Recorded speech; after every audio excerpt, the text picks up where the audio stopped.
Welcome back, students. Today we are going to deal with this lesson from your fourth unit, To Serve with Love. In the first part, I have given you the background of this topic. What was there in writer's mind? What exactly were his experiences?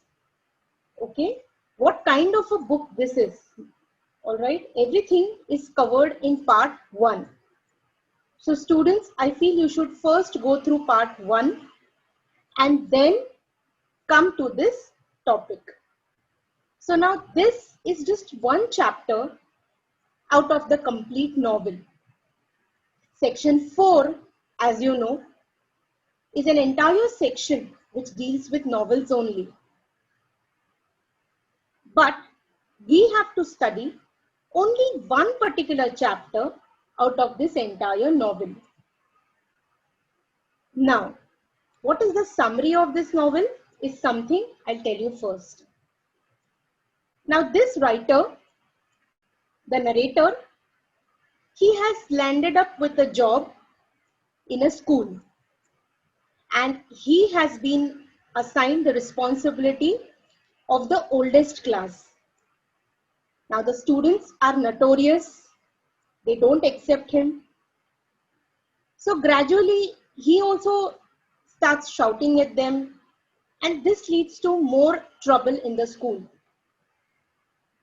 But slowly and gradually, he realizes that whatever he has suffered being a black, staying in England also has not made him a British citizen.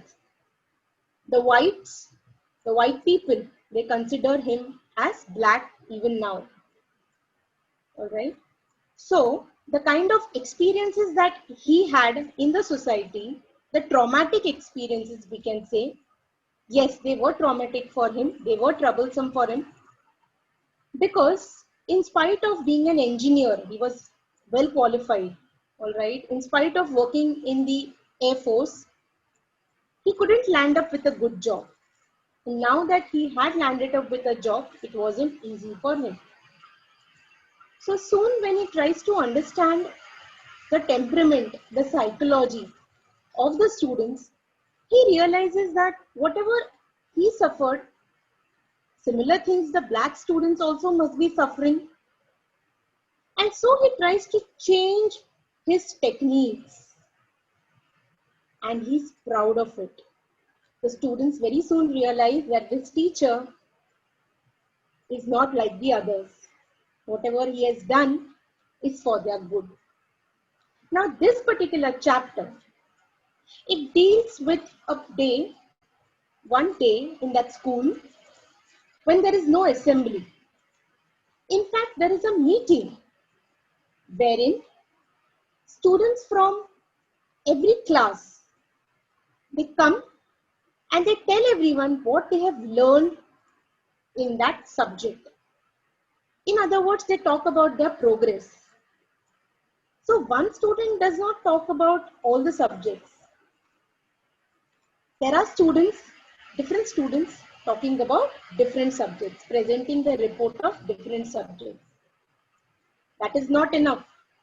After this, there are 3 teachers who are randomly called.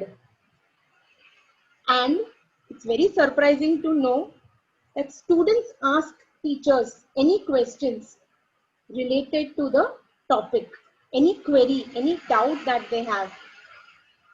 So it's very unique. This tradition is very different. Students and the teachers, they all wait for this day. So what is the difference that this narrator, Brainwit, what has he observed in students? Why is he so very surprised? And why has he dedicated one entire chapter to this event is something we need to know and we learn as we read the lesson. To Serve with Love, chapter 17. So students, now the chapter begins. The half-yearly report of the Student Council was on November 15th.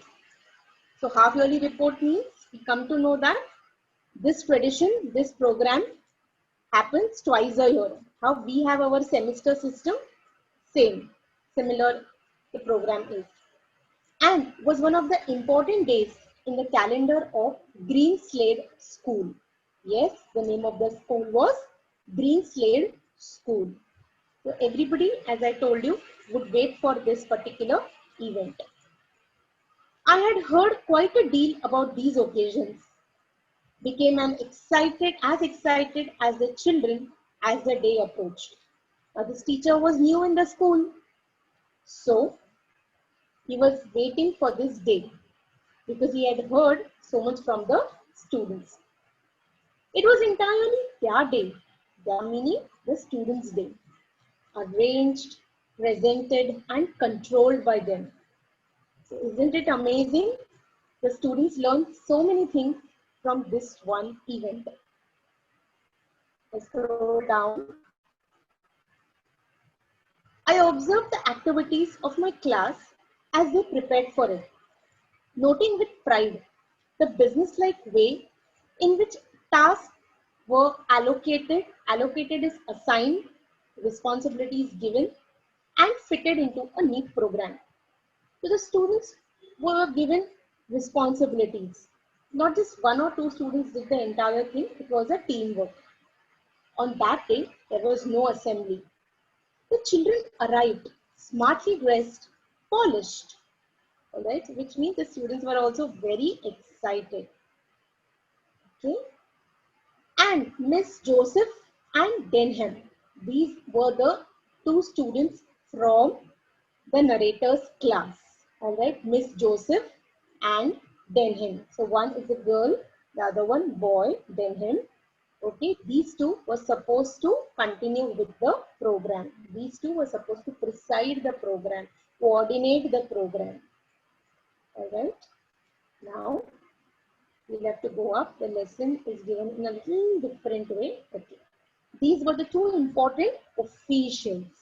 They moved about everyone, giving them, assigning, telling everybody what was their part. The bell was rung at 10 a.m. Everyone trooped into the auditorium to sit together in classes. Troop is to walk in a discipline. Okay, this is the school setup. Miss Joseph and Denham. Students, please underline. See, they were the two most senior students of the narrator's class. As narrator was given the topmost class, that is the highest class in the school. One on each side of Mr. Florian. He was the headmaster.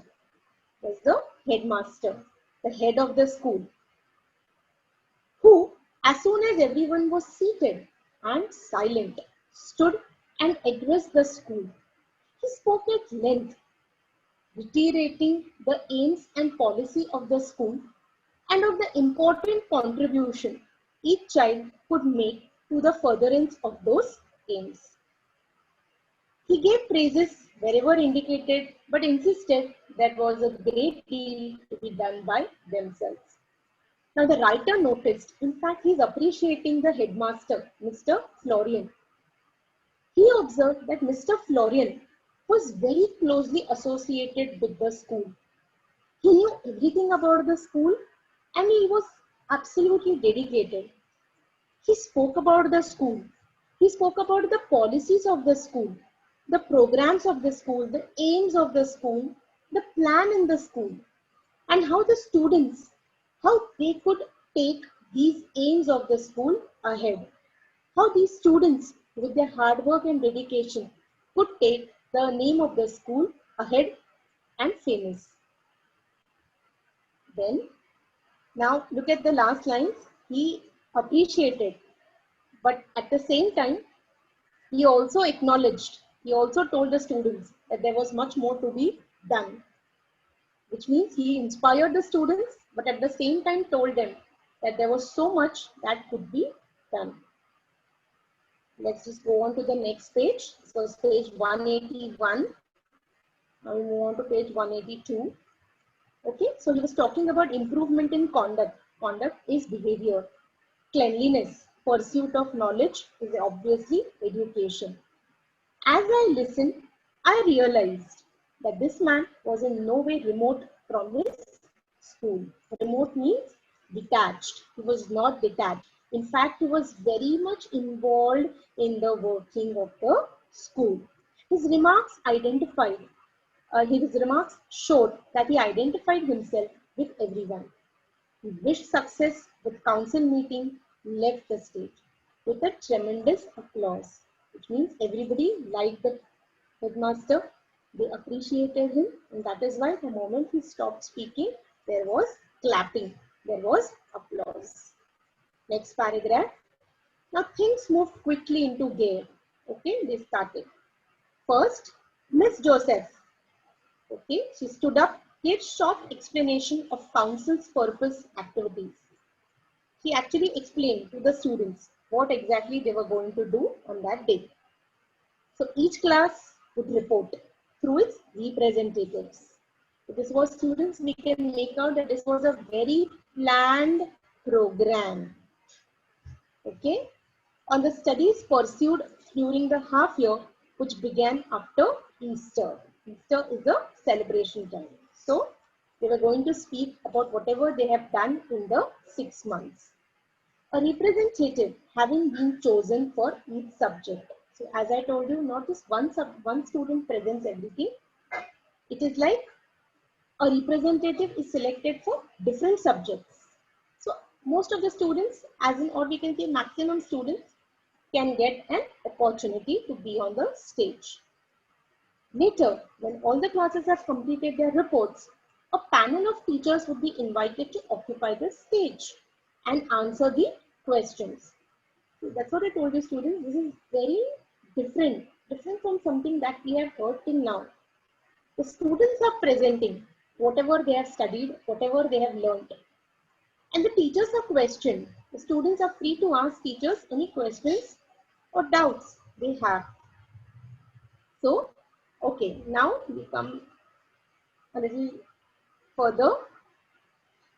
Okay, when all the classes have completed their reports, panel of teachers would be invited to occupy the stage. Answer the questions from the body of hall. Body of hall means all the students, the entire classes of students, on matters arising out of various reports. The selection of the panel, everything else was entirely at the discretion of the children. No members of the staff knew either how many or which teachers would be invited to sit. This is the fantastic part, students. So none of the teachers knew exactly who's going to be asked, what are they going to be asked. This was entirely, as I told you, managed by the students. Probably that is the reason the narrator is completely impressed. Now the reports begin with the lowest or the youngest class first.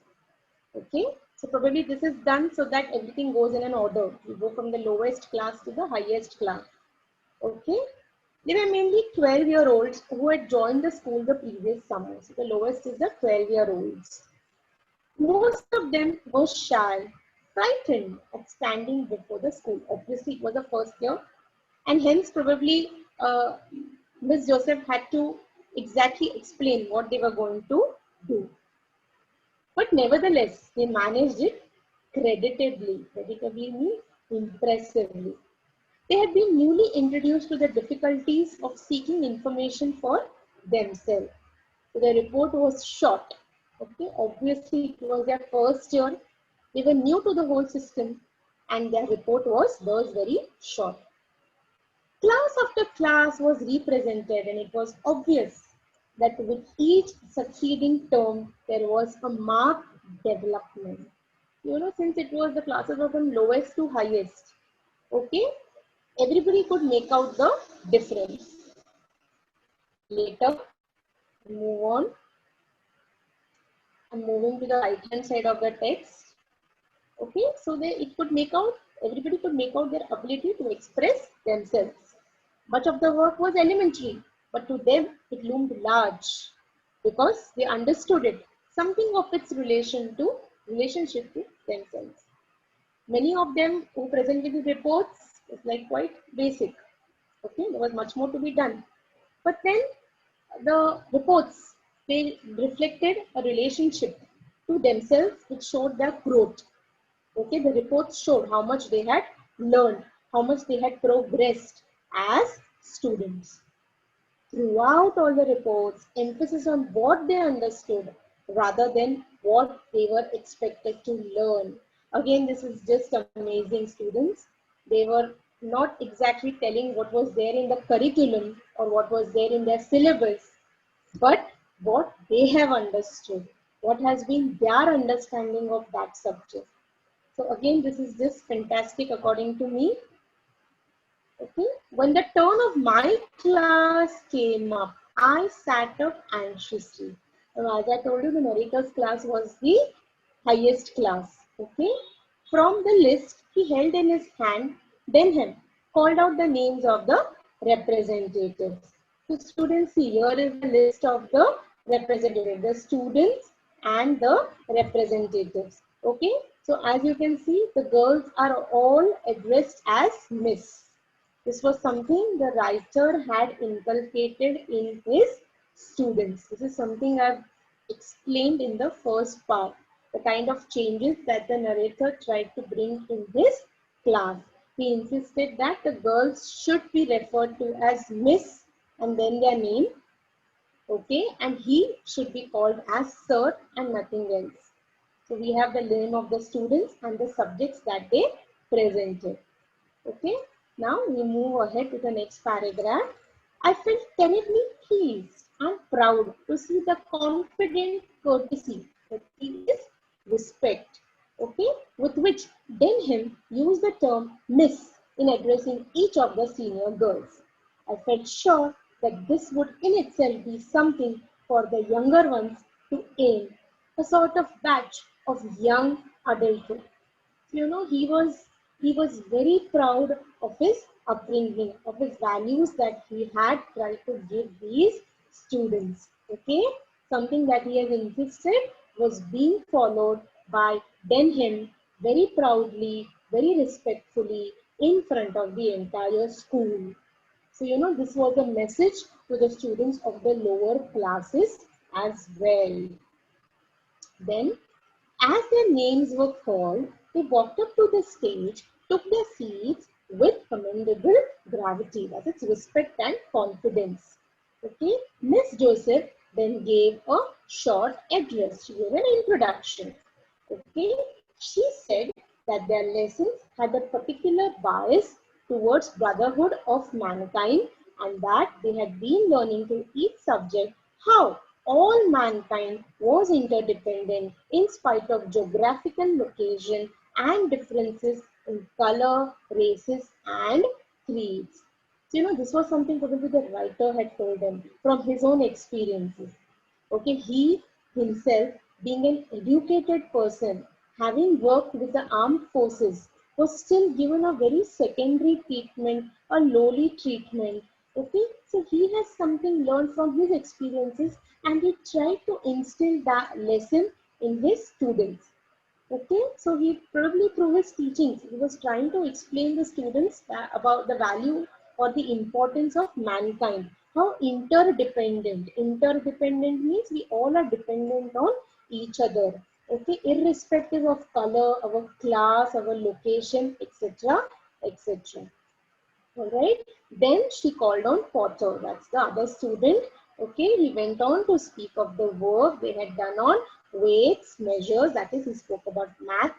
Okay. Next page. Move on to page 183. Relationship between kilogram, pound, meter, foot. So he said that throughout the world, one or the other of these two methods was either in use or understood. It was a symbol of greater understanding which was being accomplished between peoples. So basically, as I told you, every student is trying to bring out what they have understood from that subject. So whether it was the earlier girl or whether it was this student, okay, they tried to establish a common bond between all the people across all the communities all over the world. There was nothing that could be different. Okay, these all students tried to stress on that everybody is born equal. Okay. Satriano spoke of the study the class had made of pests. Pests are insects. Okay, especially black rot on wheat, bog evil on cotton, Colorado beetle on potatoes. Okay, so these were pests. These were insects which usually destroy the crops. So this student, he went on to explain their study, okay, on these pests. He showed how many countries had pooled their knowledge. Pooled is they had compiled. Okay, they had brought their knowledge together. Okay, and results of the research on the behavior, breeding habits, migration of these pests, gradually reducing the threat they represented to these important products. So he and see again, this student is trying to stress on the point that these pests, they are extremely harmful to the crops all over the world, and how scientists from all over the world have, infused their or brought together, compiled their knowledge to get rid of this pests. So again, this student is talking about interdependency irrespective of class, color, caste, etc. Again, we continue. Miss Pegg and Jackson, these are again students, divided the report on geography between them. Jackson spoke first on distribution of mineral deposits, vegetable produce over the earth's surface. Okay, how a country rich in one was deficient in other. Again, student, the point of interdependency is stressed over here. Now, this student, even while explaining geography, he talks about how a particular country, if it's good at one crop, it definitely requires to import something else. So, no country is self-sufficient. No human being is self-sufficient. We all require each other. This is what again and again, this one point has been stressed by the students, all due to their dedicated, consistent efforts of their teacher. Okay, so Miss Peck dealt with human relationships, stressing the problems facing the post-war world for feeding, clothing, housing its populations. Okay, so even this student, she talked about how the world was suffering, how the common man all over the world, okay, all over the world, whether it was the countries who won the war or the countries who lost the war. Okay, post-war, after the war, how the common man was suffering. So the suffering was also very common. Okay, she made reference to thousands of refugees. Refugees are people who have to leave their own place, their own country, their home, in order to save their life. Okay, in order to save their life, they are known as refugees. Okay, they are stateless. They have no place they can call their own, no home. Cannot even imagine their situation. Okay, and they feel unwanted. Okay, for these such people, the efforts taken by UNICEF, that's the international organization that works for people. Fernman, as usual, had a trump card. Now, Fernman, since we just have a part of this book, students, we only have limited information about the students. But possibly from this lesson, we can gather that Fernman was the smartest of, one of the smartest students in the class. Okay, because look at this sentence, we can underline Fernman as usual. The word as usual tells us that he always was good at whatever he did. Okay, he had a trump card up his sleeve. Trump card is a special surprise. Okay, a surprise that's going to make everyone listen to him. Okay, when called, he made a signal to someone off stage. Okay, so he was just not going to talk on the stage. He was going to show everybody something. What was that? Welch and Ellison, they were his friends, they were his classmates. Okay? He appeared, bringing a skeleton between them, together with a sort of gallows. Gallows is a place where people are killed in prison. Okay, gallows is the place of death in prison. Okay, so Welch and Allison, they brought a skeleton on their shoulder. Now, why had he got a skeleton on the stage? Let's find out. I'll just scroll up. because as you can see, the lesson is divided like this. Okay, it looked like a comic relief. It was a comic relief, a little sort of a time pass sort of a thing. Okay, because nobody knew what exactly was he going to do. And the school showed its approval by laughing uproariously. Everybody burst out into laughter because there were students from lowermost classes to the topmost classes. Okay, but levity soon evaporated. Okay, the initial hiccups, okay, it soon evaporated, and Fernman began to speak. Okay, everybody suddenly the mood changed. Okay, the mood changed from laughter, they became serious when Fernman started speaking. His voice was clear, precise. He had a strong sense of dramatic. Okay, so this boy, which shows students he was very well prepared for whatever he had to speak. He had a clear idea. Okay, calmly he told them it was a female skeleton. That was a fact, could easily be proved. So this shows that he was excellent, very good with biology, with science. But he could not say with any assurance whether she had been Chinese or French, German or Greek. Nor could he say if she was brown or white or a mixture of both. Isn't it amazing? All right. Every student, whoever came on the stage, okay, every student from the writer's class had so very well understood that color, class, location means nothing. What is important in the end of the day is what kind of a human being you are. That is what he had clearly explained it to all his students in every subject. Okay. So the skeleton, he said, it's definitely a woman's skeleton, but then he could not make out which country did she belong, what color did she have, because a skeleton is ultimately a skeleton only. Okay, from that, okay, so this was done, students, so that another point was made very clear that we are all born as human beings. Okay, the differences are created by us. They are created by humans themselves. Otherwise, when we are born and when we die as human beings and not anybody else. We are only known as human beings when we are born and after our death. Okay, rest all is just created by us for differences sake.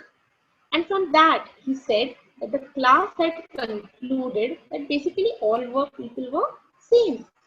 Trimmings might be different. Foundations were all laid out according to the same blueprint. That is, same blueprint meaning it is referring to the Almighty, to God. The God is all created as same, equal. But then later on, we have had our trimming. We are trimmed according to our situation, according to our location, to our family which we are born, etc. etc. So Fernman was wonderful. Okay, he had them eating out of his hand, which means this is a phrase which means that they were all absolutely impressed with whatever he spoke and they agreed to him. Then continue. Miss Dare, another student, all right, contribution was something of an anticlimax after Fernman's performance. Anticlimax in descending order, and she seemed to realize it. She spoke about problems which all humanity has faced in terms of sickness, disease, advantages gained by interchange of knowledge, advice, assistance. All right, students, in this pandemic also we all understood one fact that when a disease strikes, it doesn't see what kind of a human being or which family we belong from, whether we are rich, whether we are poor, whether we are white, whether we are black. A disease just strikes. Okay, it strikes the same way to all. The same. This is so very relevant in today's date. Anyway, let's move ahead. Next paragraph. Miss Dodd reported on the period of history the class had studied. The Reformation in England. Reformation was a period in England when there were a lot of changes. She told of the struggles of men of the independent spirit against clerical domination and of their efforts to break from established religious traditions. So Reformation was a time, Reformation was a time, uh, Reformation was a time when there were a lot of changes in England. All right, there were a lot of changes in England.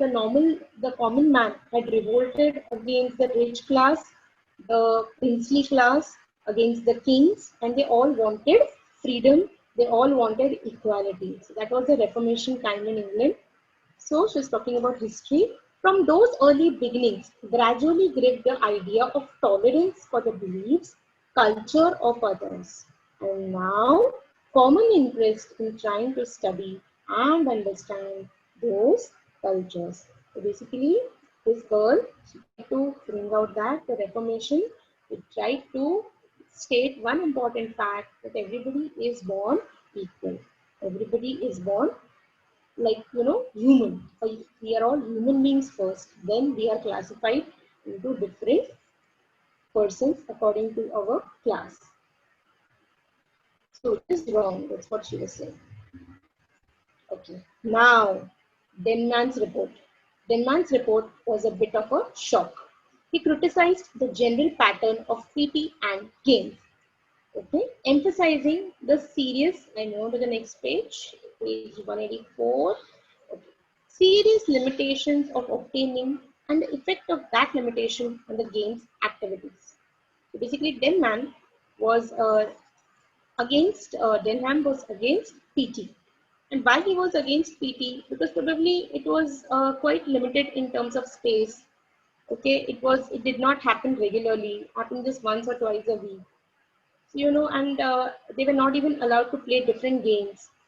So probably he had a kind of complaint. So let's read ahead to find out. He complained that the PT, that is physical training, was ill-conceived, means not planned. It was pointless, it was waste. Okay, so Denham is giving out very important point. We had absolute problems with PT. Okay, the exercises that is done compulsory in school. We have periods associated or specially kept for PT. We felt that it was just waste.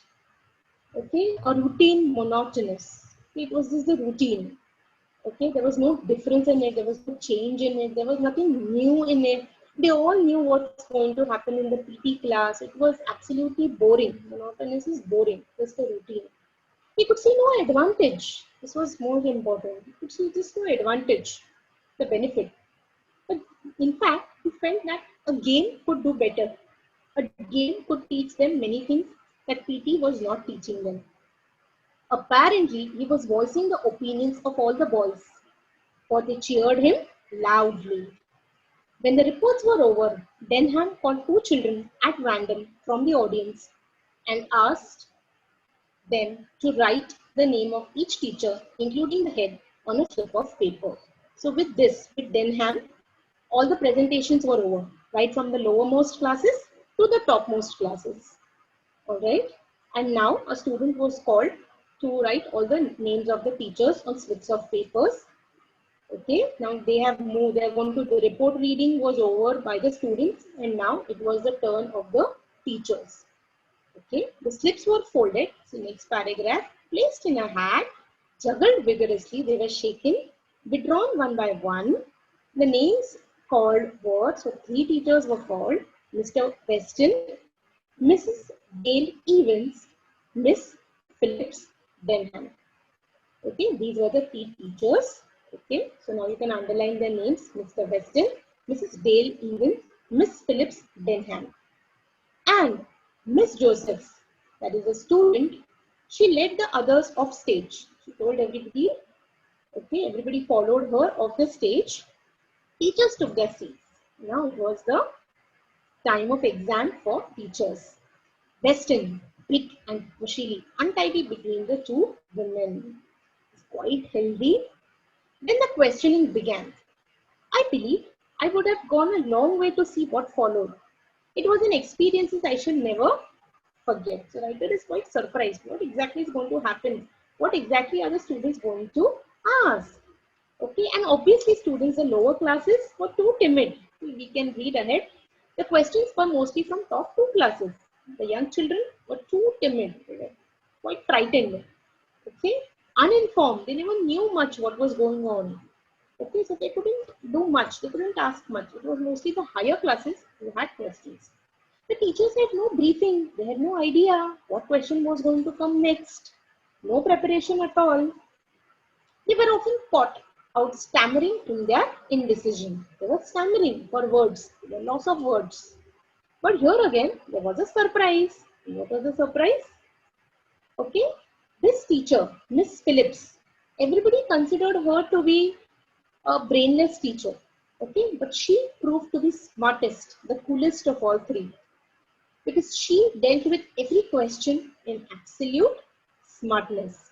So students, this is what normally what we see is not what it is not how it is. She dealt with questions put to her with candor. Candor is honesty. Okay, with absolute clear honesty and with authority. Okay, and would often intervene skillfully to assist one of the others without causing embarrassment. Okay, she just spoke on behalf of all the teachers, all right, in case they were stuck. And Feynman's adroit questioning. Adroit is very clever, okay, skillful. He found himself completely non-fizzled and tried to bluster his way out to show off offended dignity. The PT teacher was asked the question. All right, the PT teacher, students, here is the name of the PT teacher in the second paragraph. All right, Mr. Weston. Mr. Weston was a PT teacher who was questioned as to why they are not able to do something better in PT. Okay, but then he just couldn't give some better answer for it. Okay, see, we can see here Denham was a trained boxer. He felt that exercises were only advantageous if practiced every day. But then PT happened just twice a week for 20 minutes, and hence it was waste. Okay, so students here, Denham also was a trained boxer, which means he was a sports person, so he knew the importance. But then he felt that it was of no use if it happened just for some time, and that too not on regular basis. He felt it should happen every day. All right. Once again, Miss Phillips, she took the reins. That means she took the control. Okay. She reminded students that with every subject, including PT and games, were carefully considered and fitted into the timetable. Okay, so that every student received maximum benefit from it. The school, with limited facilities, must be considered in terms of greatest good for the greatest number and would be beyond anyone's powers to please everybody. She said the school, in spite of having limited facilities, was doing a great job, was doing too much for the students.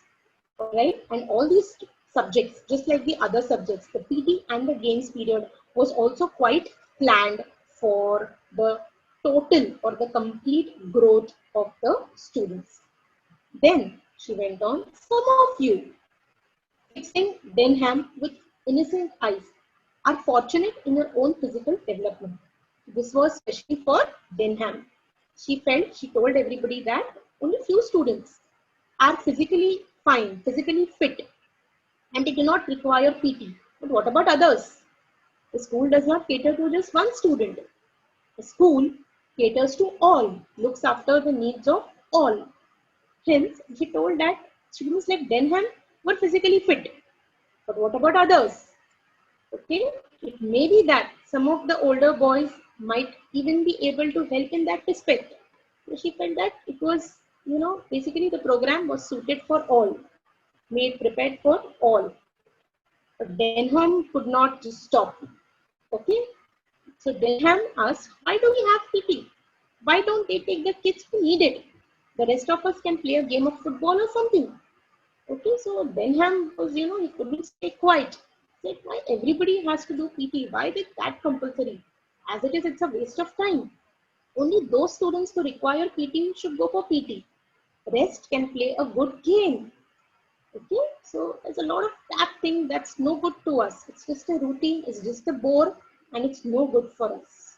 We're going to the last page, page 185. So this was the poser. Poser is a problem.